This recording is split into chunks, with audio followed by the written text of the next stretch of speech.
Abogados Hoy, un programa hecho por abogados sobre la aplicación de la ley en la vida diaria. Hoy es viernes feriado acá en Buenos Aires, estamos transmitiendo desde San Isidro. Viernes feriado, quizá la gente, yo caminaba por la calle y nadie sabía por qué era feriado, pensaban que era el puente, el tema de la soberanía ya parece que quedó en el pasado, se hacen los feriados pero no se conmemora el porqué del feriado. Hoy va a ser un programa muy interesante, vamos a tratar muchos temas que tienen que ver con la vida diaria. Va a ser un programa bastante político, con mucho contenido de derecho político. Como siempre me acompaña mi amigo y columnista, el doctor Ricio, que nos va... ¿Con qué nos vas a traer, Juan? Contame un par de temas. ¿Cómo estás, Luquitas? Bueno, hoy traemos dos temas particulares de la Corte que salieron en este último mes. Tenemos el tema de la ley de subrogancias, el revés tan importante que se le dio al gobierno, la declaración de inconstitucionalidad de esta un fallo ley. Muy importante. Un fallo muy importante, muy político, que va a tener mucho atrás para los próximos gobiernos. Y además tenemos un tema también político, un tema de coparticipación y sobre todo que tiene que ver con Santa Fe, San Luis y Córdoba. ¿Qué pasó? ¿Qué se dictó? ¿Qué dijo la Corte con el tema de coparticipación? Ahora lo vamos a ver más adelante. Bien, bárbaro. Como verán, es un programa donde la Corte Suprema de Justicia tiene un rol fundamental. La Corte ha sido muy importante en los últimos días, ha tenido una aplicación y un protagonismo fundamental, ¿no? La verdad que sí. Sí, eso, y bueno, vos vas a relatar un poco de esos temas. Vamos a hablar solo de dos, pero además tenemos otros, por ejemplo el de la AGN, que podríamos hablarlo, pero no nos va a dar el programa, ¿no? No, otro programa seguramente vamos a estar hablando de la AGN y qué pasa con la AGN, que realmente es un tema bastante complicado, Ahí el Colegio de Abogados de la Capital Federal ha puesto una cautelar y hasta ahora va teniendo efecto, pero bueno, hay que esperar un poco a ver qué pasa en las semanas. Por lo pronto, estamos diciendo que yo considero esta semana como la semana de la Corte, porque la Corte, como bien decíamos, ha tenido un protagonismo fundamental, ¿no? Y acá hay que destacar los dichos del presidente electo, ¿no? El presidente electo que ya empezó a nombrar a su gabinete, empezó a dar señales de cómo va a ser el próximo gobierno. Y la verdad que en lo que respecta a la justicia, a los que queremos una justicia independiente, este presidente electo, el ingeniero Macri, la verdad que nos da un poco de tranquilidad, ¿no? Por lo menos él dice que no va a interferir, que la justicia haga lo que quiera, que eso es muy importante, que eso no pasó en los gobiernos anteriores, pero ha tenido una definición que la verdad que, a ver, productor, si le puedo poner la placa, que ha dicho algo que la verdad que es destacable. La única condición que tiene que cumplir, que no sean amigos míos ni conocidos. ¿A qué se refiere esto cuando dijo el ingeniero Macri? Habla de los nuevos jueces que van a tener que nombrar a partir del 11 de diciembre, ¿no? Igual yo, si bien analizaría, yo no descartaría los jueces que el Poder Ejecutivo actual envió al Congreso, ¿no? Por más que hayan sido enviados por el Poder Ejecutivo y por Cristina Kirchner, son jueces de destacada trayectoria. Pero bueno, la verdad que los dichos del ingeniero Macri alientan a seguir teniendo una corte que realmente sea independiente y no sea una corte adicta como tuvimos en la década de los 90. Y después otro tema que destacaba en la semana que no se trató mucho en los medios, porque la verdad que parece ser irrelevante, pero no lo es para los que estamos de este lado del mostrador y aquellos que consideramos el derecho como parte troncal de nuestra vida, es la nueva designación del ministro de Justicia.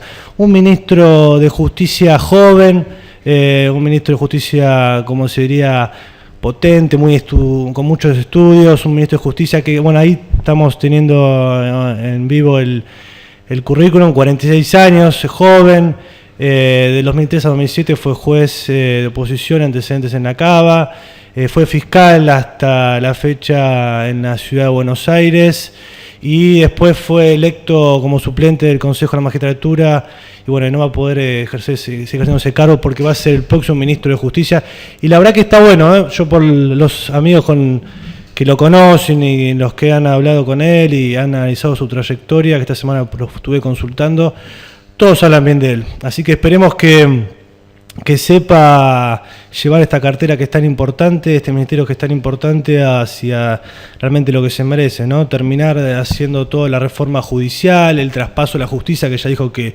lo iba a hacer a la Ciudad de Buenos Aires, y tantas otras cuestiones que el Ministerio de Justicia hace tiempo que está olvidado por la gestión del doctor Alac. Así que bueno, la Corte y el Ministerio de Justicia son temas que esta semana realmente, el primero ha tenido una tapa de los diarios y el segundo no, pero lo quiero destacar porque realmente es una persona que va a dar que hablar, y ojalá que le deseamos desde acá todo el éxito en la gestión. Bueno, ya estamos en el segundo bloque. Como le prometimos, vamos a hablar de dos temas muy importantes: el tema de la subrogancia y el fallo de la Corte Suprema sobre coparticipación. Vamos a empezar con el tema de la subrogancia, una ley muy compleja, muy cuestionable. Muy cuestionada, ¿no? La ley 27.145, que autoriza al Consejo de la Magistratura a nombrar jueces sin intervención del Senado y del Ejecutivo. La verdad que una cosa muy rara, ¿no? Todo lo contrario a lo que dice la ley, la Constitución, es una cosa increíble, pero bueno, propio de este gobierno, ¿no? Claro, a ver, esta cuestión ya viene de hace mucho tiempo. Yo me acuerdo hace ya un par de años que vos ibas por la calle y mirabas los noticieros, en los diarios, y ya hablaban del tema de la cantidad de jueces subrogantes que había, ¿no? Y bueno, ahora llegó un poquito la definición, está terminando el partido y los jueces de la Corte decidieron... Vamos a explicarle al vecino que nos está mirando qué son los jueces subrogantes. Bueno, un juez subrogante es aquel juez que es designado por métodos que no son los tradicionales que manda la Constitución. O sea, el juez designado, el juez titular de un juzgado... renuncia o se muere. Por alguna causa se pide licencia. Entonces se designa un nuevo juez. Ese es el nuevo juez subrogante. Y el subrogante es el que no es por el proceso que establece la Constitución, ¿no? Y que es un juez interino. Que, a ver, es una situación de excepción en el caso de que se tenga que cubrir una vacante. Es que ocurre muchas veces. Hay jueces que se van de vacaciones o se enferman y el juego tiene que seguir funcionando. Entonces se designa un juez interino, un juez subrogante que cumple esa función. Pero esto la verdad que iba mucho más allá y por lo que se veía tenía todo un tinte muy político que estaba muy apuntado a lo que era la justicia penal, de lograr la impunidad sobre todo en cuestiones del memorándum y causa de corrupción. Bueno, uno de los argumentos que utiliza la Corte tiene que ver un poco con eso que vos estás diciendo, es querer meterse en el Poder Judicial para lograr la impunidad. Ahora cuando vayamos avanzando vamos a contarles un poquito cuáles son los argumentos, pero si te parece, primero les contamos un poco cuál fue la situación, cómo se empezó a dar este caso que llegó a la Corte.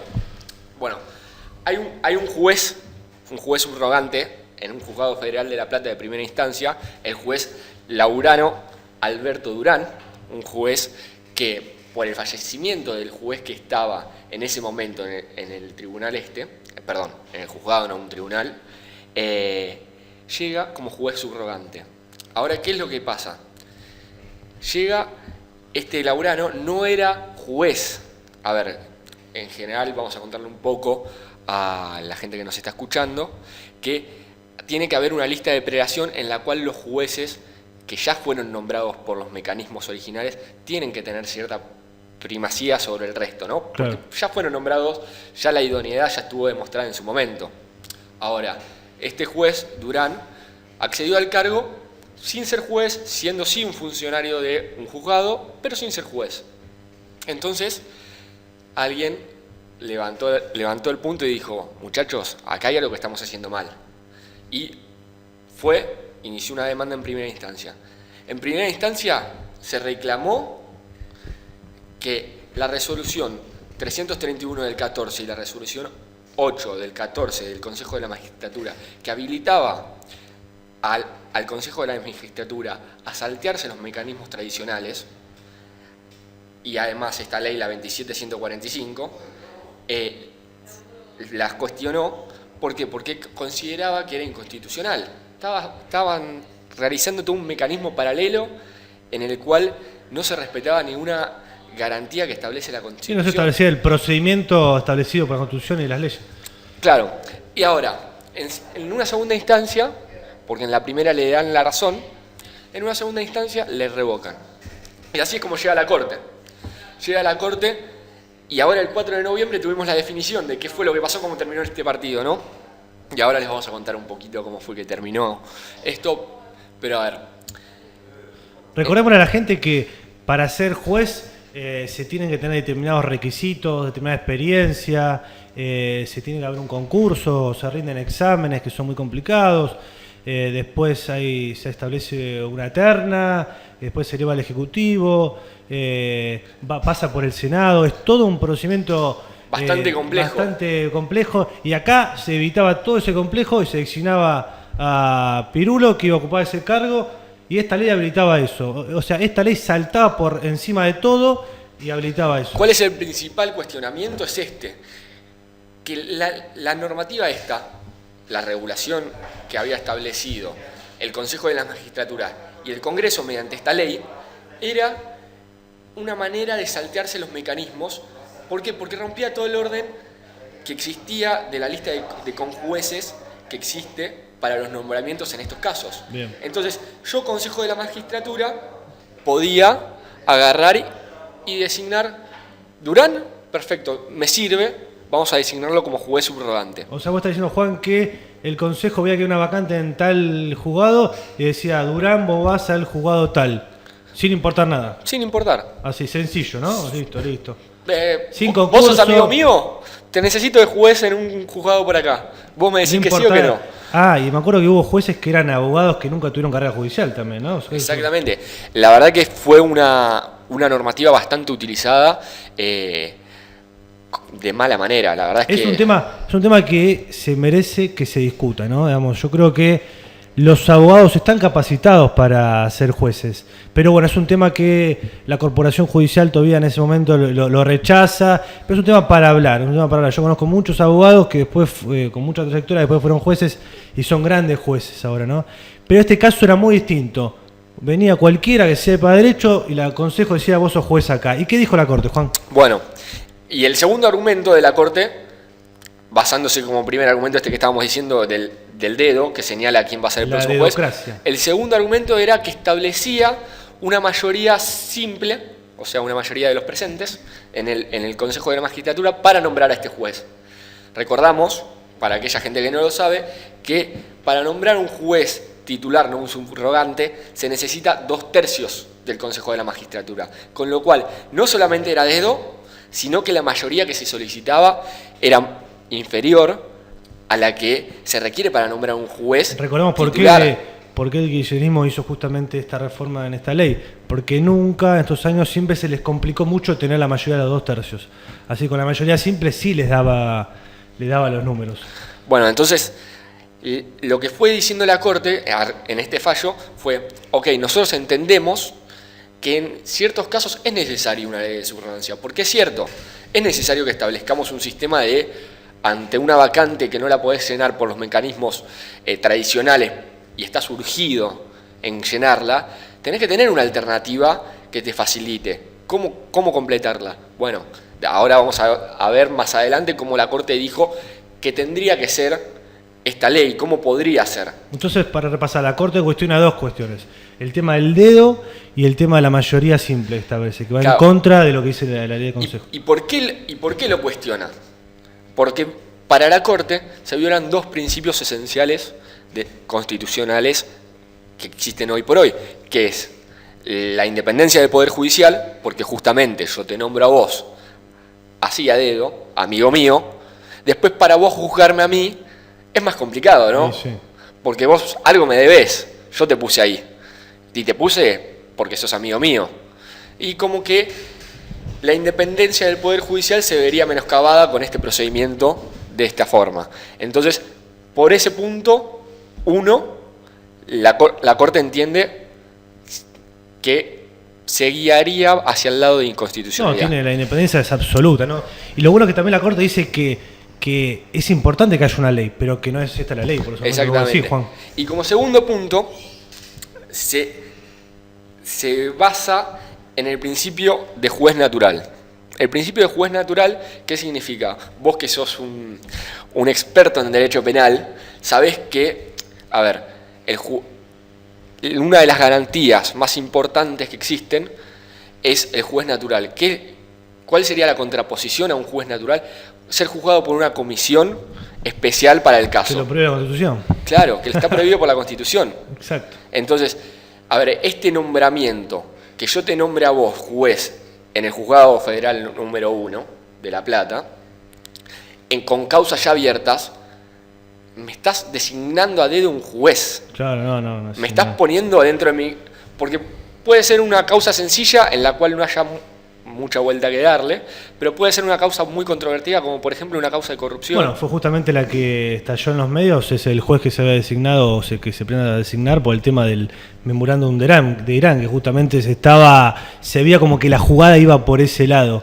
Bueno, seguimos en el tercer bloque de Abogados Sí, un programa hecho por abogados. En el ABC, para la señora que está escuchando en la casa en este momento, es: el Estado recauda X cantidad de plata por impuestos directos e indirectos. Estos impuestos los recauda el gobierno nacional, pero los tiene que repartir a las provincias siguiendo ciertas normativas. La verdad que es muy complejo, y si otro programa estás dispuesto, hablamos solo de coparticipación. Un programa de contadores, en todo caso que lo hable. Vamos a la parte práctica. Es muy largo, vamos a la parte práctica. Entonces, estos pactos que fueron sucediendo a partir de 1992 en adelante hasta llegar ahora, hasta el 2005, tenían una cláusula que lo que hacía era que el 15% de todos los impuestos que se recaudaban coparticipables se lo enviase a lo que es hoy la ANSES. ¿Pero por qué es que existe esta normativa? ¿Esta fue una normativa del año 2005, una ley de 2005? Es un pacto que existe desde el 92, porque no sé si te acordás de las AFJP. Sí, sí. Bueno, y esta normativa nace por las AFJP, porque ¿qué pasaba? Ah, perfecto. Se creía, y que de hecho la historia lo demostró, que se iba a desfinanciar la parte pública del ANSES. Entonces, todas las provincias cedían, mediante un acuerdo que las involucró a todas, que ese es un detalle no menor, ya se van a dar cuenta por qué, a darle el 15% al ANSES. Entonces, esto se fue prorrogando a lo largo del tiempo. En el 2000 se prorrogó por última vez hasta el 2005, hasta al 31 de diciembre del 2005.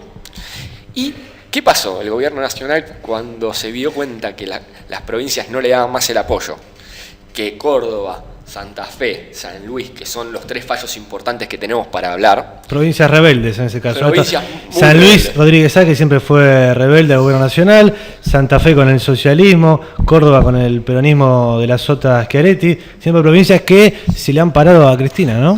Exactamente, bueno. Y estas tres provincias dijeron: nosotros no estamos de acuerdo con ceder este 15%. Que es mucha plata, ¿eh? Un 15% parece que es poco, pero son ahora, muchos millones de pesos. Ahora te digo, Córdoba, así te tiro un numerito rápido, la medida cautelar que trabó, 6.000 millones de pesos. 6.000 millones de pesos. Y más de 30.000 millones de pesos estamos hablando de números muy grandes, la verdad. Y, a ver, ¿es justo? Esa es otra discusión. Pero vamos a ver qué dijo la Corte. Con respecto a Santa Fe, que es el caso más emblemático, porque después San Luis remite a Santa Fe. ¿La demanda quién la inició? La demanda es así: la inicia la provincia contra el Estado Nacional. ¿Pero cuál fue la primera provincia que la inició? La primera que la inicia es Santa Fe. Bien. ¿Sí? Que es justamente el fallo más rimbombante, vamos a utilizar esta Recordemos palabra. una cuestión que no es menor. Cuando hay un conflicto entre provincia y nación, de origen empieza a entender la Corte. O sea, no va por el juego de primera instancia, segunda instancia. Directamente entiende la Corte. Es un tema, por eso la Corte también resuelve esta cuestión. Por eso en este caso no vamos a hablar sobre primera y segunda instancia. Exacto. Como lo hicimos antes, sino que esta cuestión la atiende directamente la Corte. Entonces, ¿qué es lo que dice sobre esta cuestión la Corte? Bueno, antes que nada vamos a ver los argumentos de Santa Fe. Santa Fe agarra y dice: este 15% que me lo están sacando a mí por la ley de coparticipación, por esta nueva ley que se sancionó, que es la ley 26078, en particular el artículo 76, dice, me afecta directamente, me están sacando un 15% de lo que yo contribuyo, pero yo no estoy de acuerdo en eso. Entonces, ¿cuál es el argumento de Santa Fe? Es esto es inconstitucional, no me lo pueden hacer. Porque para hacer esto necesitan ustedes el acuerdo mío y del resto de las provincias, cosa que no se tenía en esta ley. Entonces, ¿qué es lo que reclama Santa Fe? La restitución de los fondos, ni más ni menos. Restitución de los fondos desde el 2006 en adelante, con lo cual es muchísima plata. Bueno, ¿y el Estado Nacional qué es lo que le contesta? El Estado Nacional lo que dice es, primero, esta ley fue aprobada por el Congreso. Vos sabrás bien que el Congreso tiene dos cámaras, una Cámara de Diputados y una Cámara de Senadores. Y la típica excusa que siempre dicen ellos, ¿no? ¿Qué es lo que representa la Cámara de Senadores? A las provincias. A las provincias. Entonces, yo lo pasé por ley, lo aprobó el Congreso, lo aprobó el Senado. En el Senado ustedes están representados. Y esta ley, Santa Fe, la aprobó. Los diputados, los senadores de Santa Fe, sí, la aprobaron.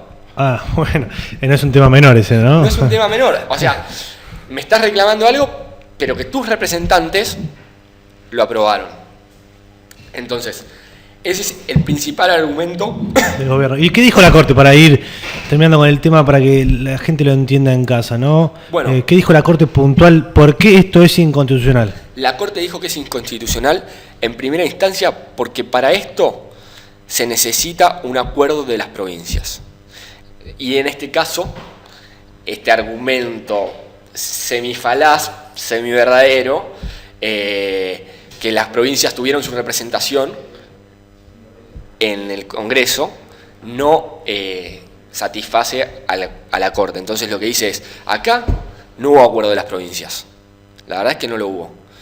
En todo caso, si ustedes quieren tener este régimen, deberían acordar con los distintos gobernadores de las provincias mediante un pacto general federal que, dicho sea de paso, dentro de la sentencia la Corte manda a realizar. ¿Por qué? Porque la Constitución nuestra, la del 94, ya ¿cuántos años pasaron del 94? 21 años. 21 años. Manda a que los gobernadores, junto con el Ejecutivo, el Congreso, sancionen un nuevo régimen de coparticipación. Y que nunca se hizo eso, ¿sabes? Por cuestiones políticas en las cuales muchas provincias que tienen pocos fondos, que en realidad recibirían menos fondos de los que actualmente reciben si hay una nueva ley. La provincia de Buenos Aires es la más perjudicada en este caso, recordemos. Siempre fue algo que Scioli dijo, recibe muy poco relacionado a la coparticipación. Exactamente, la provincia de Buenos Aires en general es una de las promotoras de intentar modificar esta ley, y Santa Fe también, justamente porque es una provincia productiva que cede mucho también para el norte, para distintos, que además es necesario hoy por hoy sancionar una nueva ley, ya esta es arcaica, es de 1988. Perfecto, entonces para resumirlo entonces, Juan. Para resumirlo, ¿qué es lo que dice la Corte? Este artículo que me prorroga la aplicación del pacto por el cual ustedes fondeaban con un 15% de los impuestos coparticipables al ANSES es inconstitucional. Bien. Y el argumento del Poder Ejecutivo de que el acuerdo estaba dado por las cámaras no es válido, sino el acuerdo tiene que ser dado por los gobernadores. ¿Cómo tiene que ser? Exactamente, por los ejecutivos. Y después, otro punto dentro de la sentencia, que no fue aprobada con unanimidad, como sí lo fue lo que estábamos hablando antes de la subrogancia, sino que acá Lorenzetti, Fait y Maqueda fueron los que aprobaron este fallo. Dicen, hay que devolverle el 15% a las provincias. Estamos hablando de Santa Fe, Córdoba, ¿cómo lo dice? Y San Luis. Ahí tenemos un problema, ¿no? Pero bueno, ahí para explicarnos el cómo, quizás nuestro próximo invitado va a poder decirlo, ¿no? Un tema bastante complicado. Va a ser muy complicado. No le vamos a decir pobre. Pero sí te doy una pauta. Dice que dentro de los 120 días se van a tener que poner de acuerdo en el cálculo y van a tener que ver cómo es que se empieza a devolver la plata. Qué problema que va a tener Mauricio, ¿eh? ¿Cómo andas, Mica? Bien, todo bien, ¿vos, Lu? Bien. ¿Qué tema hoy nos vas a tratar? Me dijiste que querías hablar de cómo iba a estar conformado el Congreso. Sí, es un tema interesante de cara al futuro gobierno porque en principio no habría mayorías. Actualmente el Frente para la Victoria tiene 118 diputados, va a pasar a tener 98 propios, más aliados llegaría a unos 106 más o menos. Pero para tener quórum en la Cámara de Diputados vos necesitas tener 129 diputados. y eso estaría un poquito complicado. Está complicado. Aún el kirchnerismo, aún con los aliados, tampoco llegaría. No, el kirchnerismo no llegaría, pero para mala noticia del flamante presidente, tampoco el Frente Cambiemos llegaría. El Frente Cambiemos tendría 88 bancas, sumadas las 41 que logró el PRO, más las 40 que tiene el radicalismo. Recordemos que el PRO tenía la conformación que terminaba el 9 de diciembre, solamente 18 bancas 18. Y pasó a 41. Bien. Así que tuvo un crecimiento exponencial, pero aún así, con aliados, si contamos la coalición cívica, que son 4, y alguno que otro más de alguna provincia, como por ejemplo Catamarca, no le alcanzaría. Vamos a pedir al productor que ponga en la pantalla las placas, ¿no? Ya está en la pantalla para que lo vean, ¿eh? Bien, bárbaro. Bueno, entonces, en diputados está complicado el futuro gobierno. ¿Se sabe quién va a ser el presidente o se está barajando algún nombre del presidente de la Cámara? No, yo por lo menos no tengo... Porque se decía que iba a ser Burrich, ¿no? Pero sí, bueno. Pero bueno, ahora que pasó a la cartera de seguridad... No, honestamente todavía está todo en conformación. Pensemos también que el gobierno de Mauricio Macri tiene que terminar de definir primero los puestos nacionales, que ya en su mayoría están determinados, pero al mismo tiempo... hay muchos cuadros políticos del PRO que quedan por definirse en la provincia de Buenos Aires y en la ciudad de Buenos Aires. Claro. Entonces habrá que ver cómo queda la parte ejecutiva para terminar de definir cómo queda el legislativo. Así que yo creo personalmente que para mí va a ser un radical, no sé, pero bueno, habrá que esperar. ¿Y cómo está el tema en el Senado, en el seno del Senado? Pero antes de pasar al Senado, quería decirte que el Frente Renovador, nos estamos olvidando del tercer actor. Un actor importante. Que sí. No es poco la participación que tiene ahí, ¿no? No. Sabés que viene de una elección muy importante hace 2 años, que todavía esos diputados que tienen 4 años de mandato los arrastra. Exactamente. Sí, el Frente Renovador tendría 27 diputados con la nueva conformación y tenemos que contar Córdoba, que Córdoba tiene 5 diputados. El tema hay que ver cómo juegan también internamente, ¿no? Porque ahí tenés un Facundo Moyano, tenés un Rubén Ciuto del peronismo del sur. Mucho depende de qué es lo que suceda dentro del peronismo para conocer cómo van a funcionar. Y después tenés obviamente otros bloques minoritarios, por ejemplo la izquierda, que son muy poquitos, son 4, el Partido Socialista, que para mí fue uno de los grandes derrotados de esta elección porque no pudo mantener la representatividad en el Congreso, especialmente por Santa Fe, que son 3, y después, bueno, otros peronistas no kirchneristas, como por ejemplo Francisco de Narváez, o Omar Plaini, la gente de Las Neves, que son 11, bueno, o sea que se abre una etapa de negociación en el Congreso, ¿no? Sí. Igual recordemos que Macri está acostumbrado a gobernar con una legislatura en contra, ¿no? Macri nunca tuvo una mayoría automática en la legislatura de la ciudad, siempre quedó ahí, a las puertas pero en la ciudad son 60 diputados y nunca lograron 31, que es lo que necesitan, sí con alianzas, pero con otros bloques, digamos. ¿Y ahora lo tienen eso? No, ahora la última conversión, digamos, fue de una diputada que era del bloque que presidía Graciela Ocaña, que pasó al PRO, pero estaríamos en 29 propios. Todavía faltarían... Te hago una pregunta. En la Cámara de Diputados, si sumás lo del Frente Cambiemos, radicalismo, lo del PRO, digamos, todo ese núcleo, y el Frente Renovador, ¿tampoco se llegaría? Y ahí estarías a punto porque tenés que... Frente Renovador más la gente de Córdoba son 32, más 88, estás ahí. Te falta muy poquito, pero si los números no me fallan. Bien. Bueno, vamos a ver. Por lo pronto lo que sí está claro es que va a ser un gobierno en que va a tener que negociar mucho en las cámaras, ¿no?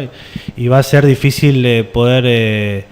ir con leyes que vayan en contra de la voluntad del kirchnerismo no peronista, digamos, ¿no? Uh-huh. ¿Cómo está la cuestión, ahora sí, hablando del Senado, ¿no? Un Senado que ahí es mucho más complicado porque ahí recordemos que el mandato de los senadores dura 6 años, uh-huh. La renovación se hace por tercios, o sea, ahora se renovó una tercera parte.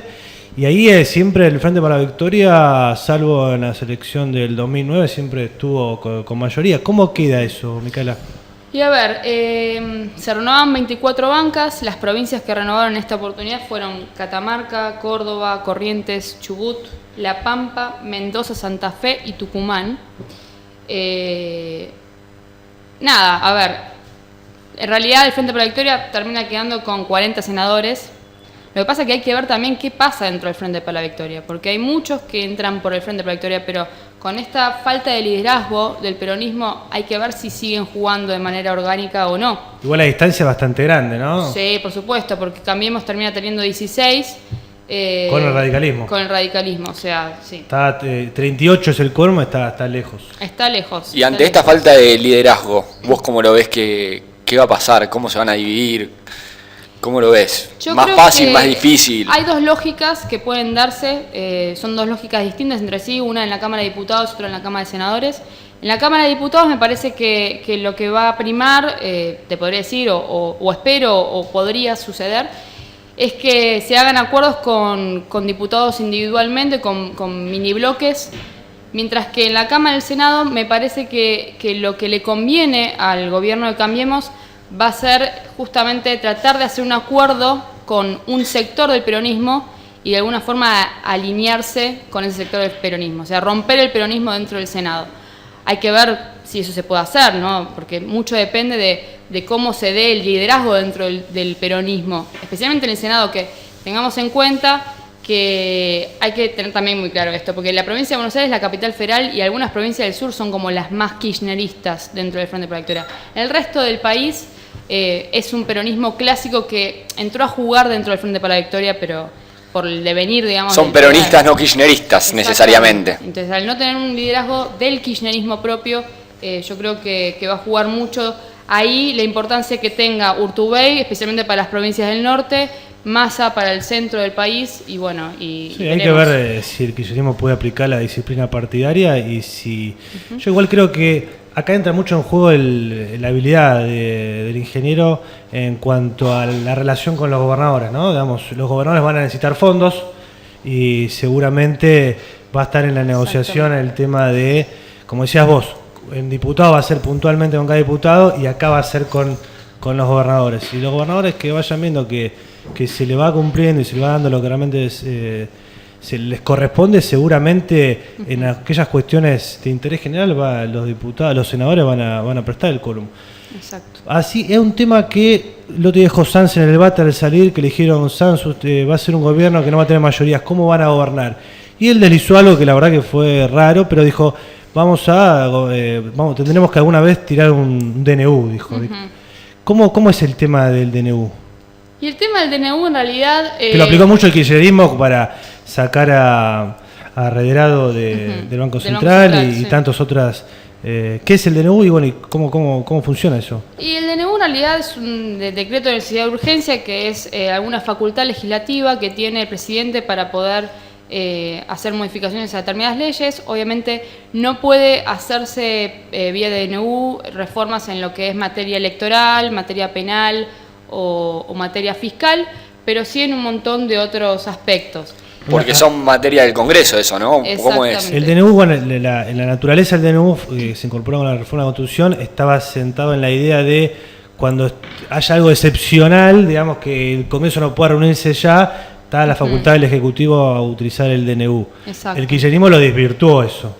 El kirchnerismo lo desvirtuó porque en su momento no pudo tener tampoco una mayoría automática en el Congreso. 2009-2010. Entonces fue justo el periodo en que más DNU tuvo. Igual hubieron otras presidencias que abusaron mucho más del DNU, inclusive la de Menem, o sea, fue mucho más abusiva.